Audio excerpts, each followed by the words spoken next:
उहाँहरूलाई चाहिँ सँगै आउनु भएको कारणले गर्दा म चाहिँ एकैचोटि काउन्सिलिङ गर्दैछु अनि गर्भावस्थाको बारेमा होइन। गर्भावस्थामा चाहिँ कतिपटक जाँच गर्नुपर्छ होइन। गर्भावस्थामा खतराको लक्षणहरू के हुन् यसको बारे चाहिँ हामी उहाँहरूलाई सम्झाउँदैछौँ। हजुरहरूलाई थाहा छ कतिपटक जाँच गर्नुपर्छ? विषय के भन्छ? 8 पटक। हजुरलाई थाहा छ? कति? 8 चोटि।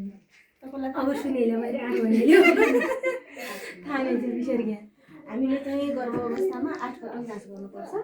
पहिला चाहिँ हामीले थाहा पाउने बित्तिकै होइन, त्यो चाहिँ 12 हप्ताभित्र, अनि अर्को चाहिँ हामीले 16 हप्ताभित्र, अनि अर्को चाहिँ 20 देखि 24 हप्ताभित्र, अनि अर्को चाहिँ हामीले 28 हप्ताभित्र, त्यसपछि 32 हप्ताभित्र, 34 हप्ता, 36 हप्ता र 38 देखि 40 हप्ता गरेर हामीले टोटल 8 पटक जाँच गर्छौँ।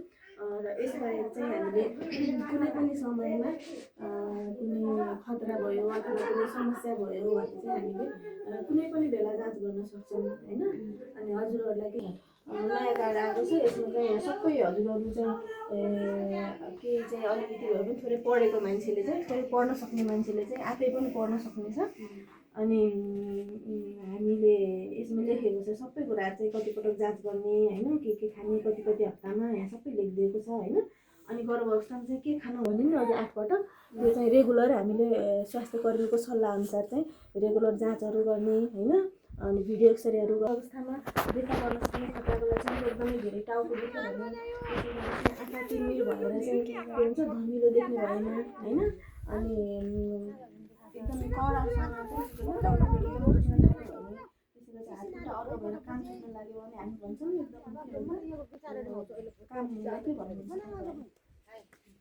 देउता आए जस्तो भन्छौँ नि त होइन। त्यस्तो भयो भने अनि चाहिँ गुप्ताङ्गबाट चाहिँ समय अगावै चाहिँ के भन्छ रगतहरू बग्न थाल्यो भने चाहिँ हामीले के भन्छ तुरुन्तै स्वास्थ्य कर्मीको सल्लाहमा सम्पर्कमा जानुपर्छ भन्छ होइन। अनि अर्को चाहिँ के हुन्छ गर्भावस्थादेखि चाहिँ हामीले बच्चा जन्मिसकेपछिसम्म पनि हामीलाई धेरै खतराहरू हुन्छ होइन। त्यसै गरी चाहिँ यो बच्चा जन्मने बेलामा चाहिँ पनि हामीलाई के भन्छ धेरै खतराहरू देखिन सक्छ। यसमा चाहिँ 8 घन्टाभन्दा लामो सुत्केरी बेथान लागेन होइन। त्यसै गरी पहिला हात खुट्टा चाहिँ जस्तो बच्चाको चाहिँ टाउको निस्किनुपर्छ होइन। हामी टाउको ननिस्केर टाउको पनि अनुहार निस्किने हो कि फेरि यतातिर निस्किने हो कि होइन। हामीलाई चाहिँ यो के भन्छौँ यो भर्टेक्स नभएर चाहिँ अन्य पार्ट निस्क्यो भने चाहिँ हामीलाई खतरा हुनसक्छ होइन। त्यही भएर चाहिँ यो बच्चाको हात खुट्टा नाडीहरू होइन अन्यको पार्टहरू निस्क्यो भने पनि हामीलाई खतरा हुनसक्छ। त्यसै गरी हात खुट्टा अरू फेरि पनि हामीले काम निस्किन्छ। हामीले चाहिँ मेडिकल भाषामा इक्लाम्सिया प्रिक्लाम्सियाका चिन्ह तथा लक्षणहरू देखियो भने पनि खतराहरू हुनसक्छ भनेर भन्छौँ होइन। अनि त्यो बेलामा रगत त बग्ने नै हो होइन। तर होइन धेरै रगतहरू बग्यो भने चाहिँ हामीले आमालाई बच्चालाई दुवैलाई खतरा हुनसक्छ भन्छ होइन। अनि त्यसै गरी अब बच्चा जन्मिसकेपछि पनि फेरि के हुन्छ यो त सुत्केरी हुने बेला अथवा बच्चा जन्माउने बेला देखा पर्ने खतराको लक्षणहरू भयो। अनि अर्को चाहिँ के हुन्छ भने चाहिँ अब बच्चा बग्ने भयो भने पनि खतरा हुनसक्छ। अनि अर्को चाहिँ के हुन्छ आधा घन्टामा 2वटा भन्दा बढी के भन्छ 2वटा प्याड लपक्क भिज्यो भने भन्नाले धेरै रगतहरू बग्यो भने हामीले के गर्छौँ हामी कट्टुहरू पनि लाउँदैनौँ अनि हामीले प्याडहरू पनि राख्दैनौँ। त्यसरी त हामी सबै कपडाहरू भिज्छौँ त्यसरी थाहा हुँदैन नि त होइन। हामीलाई चाहिँ कति रगत बग्यो भन्ने थाहा हुँदैन होइन। त्यही भएर चाहिँ हामीले के भन्छ सुत्केरी अवस्थामा प्याडहरू चाहिँ युज गर्ने। अनि त्यो प्याडको आधारमा चाहिँ हामीले के गर्छौँ त रगतको मापन गर्छौँ है।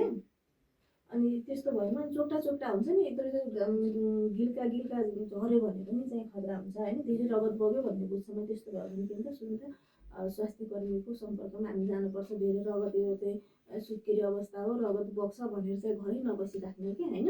आफूलाई धेरै रगत हुन थाल्यो भनेपछि चाहिँ हामी स्वास्थ्य संस्थामा आउने। त्यसै गरी टाउको धेरै दुख्यो भने होइन। अनि अर्को चाहिँ फेरि पनि के हुन्छ सुत्केरी अवस्थामा पनि हामीलाई कम्पन छुट्ने होइन। अनि हात खुट्टा अर्रो भएर मुर्छा पर्ने फेरि पनि हुनसक्छ होइन। त्यति बेलासम्म हामीले के भन्छ एकदमै ख्याल गर्नुपर्छ होइन। अब हामीलाई त खतरा हुन्छ अब के भन्छ बच्चालाई पनि सङ्क्रमणहरू हुनसक्छ, बच्चालाई पनि खतरा हुनसक्छ होइन। नवजात शिशुहरूलाई पनि के हुन्छ खतरा हुनसक्छ। अनि त्यसमा चाहिँ के हुन्छ भन्दाखेरि कस्तो भयो भने चाहिँ मेरो बच्चालाई खतरा भयो भन्ने कुरा थाहा पाउने भन्दाखेरि छिटो एकदमै सास फेर्न गाह्रो भएमा होइन। जस्तो अब हामीले त गर्दैनौँ तपाईँहरू त अब के हुन्छ यति थाहा पाउने एकदम छिटो छिटो सास फेऱ्यो भने त के जस्तो सधैँको दिनभन्दा त फरक हुन्छ नि त होइन। जस्तो 60 मिनटभन्दा के अरे 1 मिनटमा 60 पटकभन्दा धेरै चाहिँ एकदम बच्चाले छिटो सास फेर्न थाल्यो भने, बच्चाले कोखा हान्न थाल्यो भने होइन, अनि बच्चा चाहिँ एकदम सुस्त भएर बेहोस हुन थाल्यो भने, एकदम बच्चा कम चलाउन थाल्यो भने पनि हामीले बच्चालाई केही समस्या छ भनेर आमाले बुझ्नुपर्छ होइन। किनकि पहिलो पहिलो बच्चा आएको पहिलो पटकको आमाले त अझ धेरै थाहा पाउनु हुँदैन होइन। अनि त्यो चाहिँ हामीले के भन्छ धेरै चाहिँ ख्याल गर्नुपर्छ। अनि अर्को चाहिँ बच्चाले राम्रोसँग दुध चुस्न सकेन भने